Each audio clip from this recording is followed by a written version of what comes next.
శారదా, నేను విన్నది నిజమేనా? ఏ విన్నారో చెప్పకుండా నిజమో కాదో చెప్పమంటే ఎట్టాగండి? మీరు ముందు ఏ విన్నారో అది చెప్పండి. అది నిజమో కాదో నేను తర్వాత చెప్తానులే. పొలం పంపకాల్లో కోడలికి వెళ్ళిన నేరేడు పళ్ళ చెట్టును కొట్టేయమని మల్లయ్య చెప్పావంట, అది నిజమా?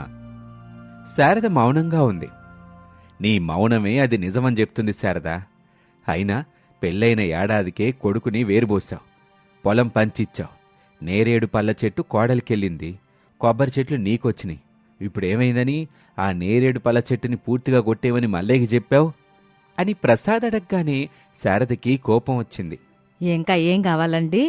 ఇది నేరేడు పళ్ళ సీజన్ కదా, ప్రతి ఏడాదిలాగే ఈ ఏడాది కూడా బాగా కాసు ఉంటుంది. ఒక 4 పళ్ళు తిందామని చెట్టు దగ్గరికి వెళ్ళా. అంతే, తమరు గారాల కోడలు ఆ చెట్టు దగ్గరికి రావద్దని, ఆ నేరేడు పళ్ళు తినొద్దని నన్ను అడ్డుకోవడమే కాకుండా నాతో గొడవ పెట్టుకుంది. దీన్ని బట్టి నీకేమర్థమయ్యింది? ఇది మరీ బాగుంది. ఎక్కడ నేను అర్థం చేసుకునేది ఏముంది చెప్పండి? మన చేతిలో ఉన్న బంతిని మనం ఎంత వేగంగా విసిరితే ఆ బంతి కూడా అంతే వేగంగా వచ్చి మనకే తగులుతుంది. ఓహో, నిన్న ఎండపూట బాగా దాహంగా ఉందని కోళ్ళ అనామిక కొబ్బరి బొండాల కోసం నా దగ్గరకు వచ్చినప్పుడు నేను కొట్టిన దెబ్బే ఈరోజు నేను నేరేడు పిల్ల కోసం వెళ్ళినప్పుడు కొట్టిందని అంటున్నారు, అంతేనా? అంతేగా శారదా. కాకపోతే కోడలు అనామిక ఇక నీలాగా మూర్ఖంగా ఆలోచించలేదు, నీ కొబ్బరి చెట్లని కొట్టేయమని ఎవరికి చెప్పలేదు అని ప్రసాద్ అనగానే శారదకి మరింత కోపమొచ్చింది. అయితే ఇప్పుడు ఏం చేయమంటారు? కోడల దగ్గరికి వెళ్ళి, కోళ్ళ నా కొడుకు పెళ్ళామా, నిన్న కొబ్బరి నెల కోసం వచ్చినప్పుడు నేను చేసిన తప్పు, ఇప్పుడు నేరేడు పళ్ళ చెట్టును కూడా కొట్టేమని చెప్పడం ఇంకా పెద్ద తప్పు, నన్ను మన్నించవే అని ఏడుకోవాలా? చెప్పండి, తమరు భర్త గారు కదా, నేను తమరి మాట వినాలిగా మరి అని వెటకారంగా అంది శారద. నన్నెప్పుడు నువ్వు సరిగ్గా అర్థం చేసుకున్నావు గనక ఇప్పుడు అర్థం చేసుకోవడానికి. సరేలే, నీకు నచ్చినట్టు చేసుకో. నువ్వు చేస్తే మెచ్చుకోవాలి, కోడలు చేస్తే తిట్టుకోవాలి. ఏంటో మీ అత్తా కోడల తగువులు అర్థమేగావు అని ప్రసాద్ అంటూ ఉండగా కోడలు అనామిక ఒక బుట్ట నిండా నేరేడు పళ్ళు తీసుకొని ఆ ఇంటి లోపలికొచ్చింది. నేరేడు పళ్ళ బుట్టతో వచ్చిన కోడలు అనామికని చూశారు. బాగున్నారా మావయ్య? బావున్నానమ్మా. ఏం కూర చేసావు తల్లి ఈరోజు?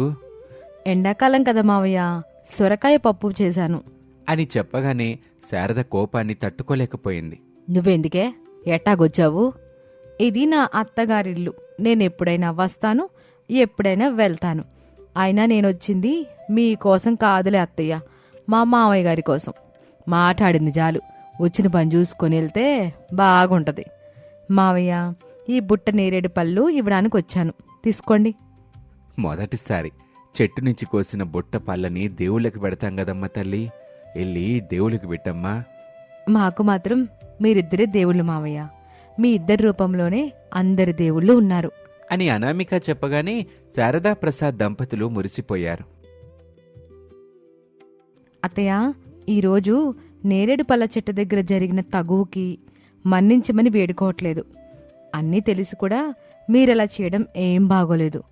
ఊరి వాళ్ళకి, దారిన పోయే వాళ్ళకి తెలియకపోవచ్చు, కానీ మన పద్ధతి ఏమిటని మనకి తెలుసు కదా.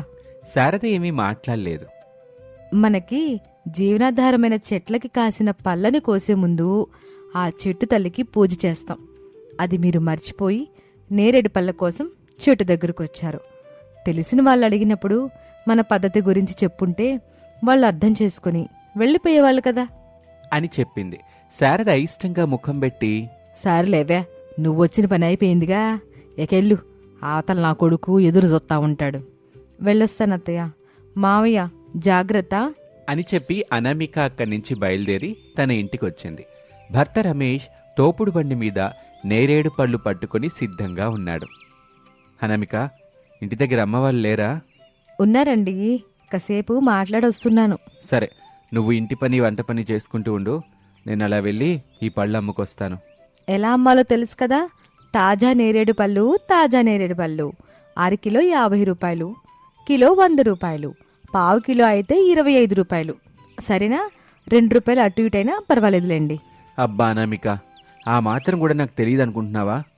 నేను నేరేడు పళ్ళు అమ్మటం కొత్త కావచ్చు, కానీ అమ్మడంలో కొత్త కాదు, చాలా తెలివిగా అమ్ముతాను. అవును, తమరెంత తెలివిగా అమ్ముతారో మామిడి పళ్ళు అమ్మినప్పుడు చూశాను కదా. చూడనమిక, నువ్వు ఇలా హేళన చేస్తే నేను నేరేడు పళ్ళు అమ్మటానికి వెళ్ళను. ఇంకా ఆ తర్వాత నీ ఇష్టం. చేసిన జోకులు చాలు, వెళ్ళండి వెళ్ళండి, వెళ్ళి నేరేడు పళ్ళని అమ్ముకురండి. తీసుకెళ్తున్న పళ్ళు మొత్తం అమ్ముడుపోవాలి అని చెప్పి అనామిక లోపలికి వెళ్ళింది. రమేష్ నేరేడు పళ్ళ బండిని నెట్టుకుంటూ రోడ్డు మీదున్న ఒక చెట్టు దగ్గరికి వచ్చాడు. అక్కడున్న రాయి మీద కూర్చొని సెల్ ఫోన్లో చూసుకుంటూ ఉంటాడు. అలా సమయం గడుస్తూ ఉంటుంది. నేరేడు పళ్ళు మాత్రం అమ్ముడు పోకుండా అలాగే ఉంటాయి. చీకటి పడుతూ ఉండగా అమ్ముడు కాని నేరేడు పళ్ళని తీసుకుని రమేష్ ఇంటికొచ్చాడు. అనామిక వాటిని చూసి చాలా బాధపడింది. ఏంటండి ఇది, అమ్మడానికి తీసుకెళ్లిన పళ్ళని 1 కిలో కూడా అమ్మకుండా అలాగే ఇంటికి తీసుకొచ్చారేమిటి? వీటిని కొనేవాళ్ళు రానప్పుడు నేను మాత్రం ఏం చేయాలి అనామిక? దారిని వెళ్తున్న వాళ్ళకి అడ్డుపడి సార్ సార్ నేరేడు పళ్ళు సార్ కొనండి సార్ అని బ్రతిమిలాడుకోమంటావా ఏంటి? అలా చేయటం నా వల్ల కాదు. నేను ఇంతకు ముందు కూడా ఇలాగే పళ్ళ వ్యాపారం చేశాను, ఇప్పుడు కూడా అలాగే చేస్తున్నాను. అది కాదండి, రోడ్డు మీద వెళ్తున్న వాళ్ళకి కనబడేలా పెట్టారా? అయ్యో అనామిక, మెయిన్ రోడ్ పక్కనే ఉన్న చెట్టు కింద ఈ నేరేడు పళ్ళ బండి పెట్టుకుని కూర్చున్నాను. అందరూ అటు చూసుకుంటూ ఇటు చూసుకుంటూ వెళ్లేవాళ్లే తప్ప కొనటానికి ఒక్కరు కూడా బండి దగ్గరికే రాలేదు. అప్పుడు నేను ఇంకేం చేయను చెప్పు? మీరేం చేయొద్దు, రేపటి నుంచి మీరింటి దగ్గరే ఉండండి. నేనే వెళ్ళి నేరేడు పళ్ళని అమ్ముకొస్తాను. సరేలే, నీ సరదా నేనెందుకు కాదంటాను. వెళ్ళమ్ము. పళ్ళమ్మటం ఎంత కష్టమో అప్పుడు నీకు కూడా తెలుస్తుంది. అలా ఆ రోజు గడిచింది. మరుసటి రోజున అనామిక నేరేడు పళ్ళ బండిని తోసుకుంటూ ముందుకు వెళ్తూ ఈ నేరేడు పళ్ళ ఉపయోగాలు చెప్పుకుంటూ అమ్మటం మొదలు పెడతాను. అప్పుడే అందరికీ వీటి గురించిన గొప్పతనం తెలుస్తుంది, తీసుకోవాలనే ఇష్టము వస్తుంది అనుకుంటూ చెట్టు దగ్గరికి వచ్చింది. నేరేడు పళ్ళు అమ్మాలంటే గట్టిగా అరవడం కాదు, జనాలకి వాటి ఉపయోగం చెప్పాలి. అప్పుడే కొనాలన్న ఆసక్తి వస్తుంది. తాజా తాజా నేరేడు పళ్ళు, తాజా నేరేడు పళ్ళు, చక్కెర తగ్గించే నేరేడు పళ్ళు, రక్తం శుద్ధి చేసే నేరేడు పళ్ళు, వేసవి దాహం తీరే నేరేడు పళ్ళు, రండి బాబూ రండి, తాజా తాజా నేరేడు పళ్ళు అంటూ అమ్మటం మొదలుపెట్టింది. కొంత సమయం తర్వాత అటుగా వెళ్తున్న 2 ఆడవాళ్లు ఆమని రోజా ఆ బండి దగ్గర ఆగారు. ఏమ్మా, ఆ నేరేడు పళ్ళు ఎంత? పావు కిలో 25 రూపాయలు, అరకిలో 50, కిలో అయితే 100 రూపాయలక్క. చాలా తాజా నేరేడు పళ్ళు, ఉదయం చెట్టు నుంచి కోసినవే.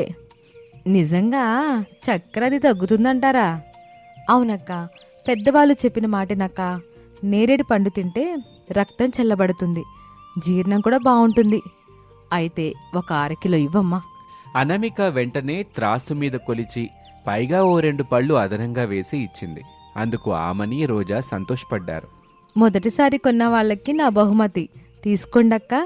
నీ బహుమతి బాగుంది తల్లి, నీకు మంచి లాభాలు రావాలి అని చెప్పి డబ్బులిచ్చేసి వెళ్ళిపోయారు. అనామిక ఆ డబ్బుల్ని చూసి సంతోషపడుతూ ఉండగా ఒక ఆటో అతను వచ్చాడు. చాలా దాహంగా ఉంది, ఈ చుట్టుపక్కల షాపులెక్కడా లేవు, 1 కిలో నేరేడు పళ్ళు గట్టక. తప్పకుండా అన్నయ్య, నేరేడు పళ్ళు వేసవి దాహాన్ని కూడా తీరుస్తాయి అని చెప్పి కిలో నేరేడు పళ్ళిచ్చింది. డబ్బులిచ్చి అతను వెళ్ళిపోయాడు. అలా 1 గంటలోనే 2 కిలోలు అమ్ముడయ్యాయి. అనామిక ముఖంలో ఆనందం కనిపించింది. అలా సాయంత్రం వరకు నేరేడు పళ్ళు మొత్తం అమ్ముకొని ఇంటికెళ్ళింది. భార్య తెలివితేటల్ని చూసి భర్త రమేష్ మెచ్చుకున్నాడు. అలా పేద కోడలు అనామిక వేసవికాలం మొత్తం వాళ్ళే ఇంట్లో ఉన్న నేరేడు పళ్ళ చెట్టుకి కాసిన నేరేడు పళ్ళని మార్కెట్లో అమ్ముతూ భర్తతో సంతోషంగా జీవించసాగింది. ఈ వేసవిలో దొరికే పళ్ళల్లో మీకు బాగా ఇష్టమైన పళ్ళేంటి? నేరేడు పళ్ళు మీ ఇంట్లో కూడా కాస్తాయా? నేరేడు పళ్ళు మీలో ఎంతమందికి ఇష్టం?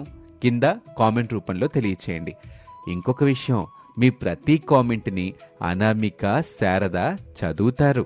ఇప్పుడు కామెంట్ చేయడం అస్సలు మర్చిపోకండి. Thank you for watching.